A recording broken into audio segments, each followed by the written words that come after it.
To other news now this evening, a state Supreme Court ruling from Alabama has some families wondering how accessible in vitro fertilization or IVF treatments will be in the future. The court in Alabama ruled that embryos created through IVF are considered children, so clinics could be held liable if embryos are destroyed. KVUE's Ford Sanders shares how some Texans are feeling about the future of that procedure here. And this one over here is us in front of the castle. That's 9-year-old Gianna Altanero. She's reflecting on a trip to Disney her dads Tim and David took her and her brother Kieran on 2 years ago. And some Pokemon cards. And an arcade machine. These two kids came to Tim and David nearly a decade ago through in vitro fertilization, or IVF.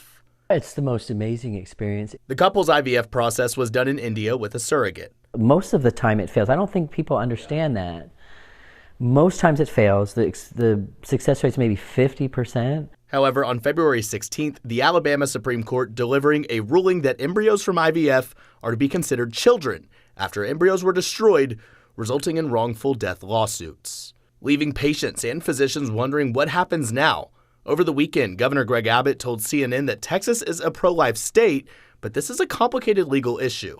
We want to make it easier for people to be able to have babies, not make it harder. But U.S. Senate Democrats say the federal government needs to take action now to protect IVF treatments. The very people who claim to be defending family values are actively trying to enact policies that would actually prevent Americans from creating those families. In Altanero's case, he says they suffered more than a dozen miscarriages and had embryos that were just not viable. So he worries about this ruling potentially being used to hold a family or a surrogate criminally liable for losses. Maybe the issue isn't the viability of the embryo, but the viability of the uterus.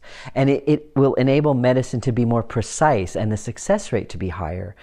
I just don't think that people realize this is not one and go. It's not a drive-through. He says IVF is not a cheap process, and as several clinics in Alabama pause IVF treatments, he says that'll be a major issue for families. I know of several people who just were distraught because they mortgaged their homes, their cars. So now what do they have to show for all the IVF? They have this massive debt. Altanero says his 8- and 9-year-old are his biggest blessings. And we have a unicorn poster right here. But he also knows a ruling like this could have sweeping effects if other states follow. In Austin, Ford Sanders, KVUE News.